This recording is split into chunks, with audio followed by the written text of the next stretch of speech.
अनमोल खजाना। रहमतपुर एक छोटा सा गांव था जहां सब लोग मेहनती और ईमानदार थे। मगर इस गांव में एक शख्स था, रशीद, जो हमेशा दूसरों की मेहनत पर नजर रखता और आसानी से दौलत हासिल करने के ख्वाब देखता था। एक दिन गांव के बुजुर्ग हकीम साहब ने ऐलान किया कि उनके दादा ने एक खजाने का जिक्र किया था जो कहीं गांव के करीब दफन है। बस शर्त यह थी कि खजाना सिर्फ उसी को मिलेगा जो इसका हकदार होगा। ये खबर सुनकर रशीद के दिल में लालच आ गया और उसने खजाना तलाश करने का इरादा कर लिया। रशीद दिन रात खेतों और पहाड़ों में जमीन खोदता, दरिया के किनारे तलाश करता, मगर उसे कुछ ना मिला।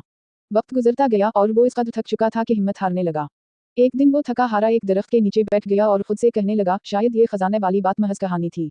उसी लम्हे हकीम साहब वहां से गुजरे और रशीद को मायूस देखकर मुस्कुराकर बोले, बेटा क्या मिला? रशीद ने सर झुकाकर जवाब दिया, कुछ नहीं, मैंने अपनी तमाम तवानाई लगा दी लेकिन खजाना नहीं मिला। हकीम साहब ने कहा, वाकई? लेकिन मैंने देखा कि तुमने खेतों की जमीन नरम कर दी, कई नदियों के रास्ते साफ कर दिए और जंगल के कई हिस्से हमवार कर दिए। क्या तुमने महसूस नहीं किया कि गांव के खेत अब ज्यादा जरखेज हो गए हैं? लोग तुम्हारी मेहनत के सबब खुशहाल हो गए हैं। तुमने अपनी मेहनत से जो तरक्की दी वही असल खजाना है।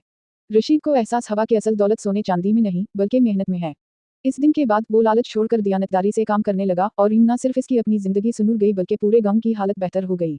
सबक: असल खजाना दौलत नहीं बल्कि मेहनत, ईमानदारी और दूसरों के लिए फायदेमंद बनना है।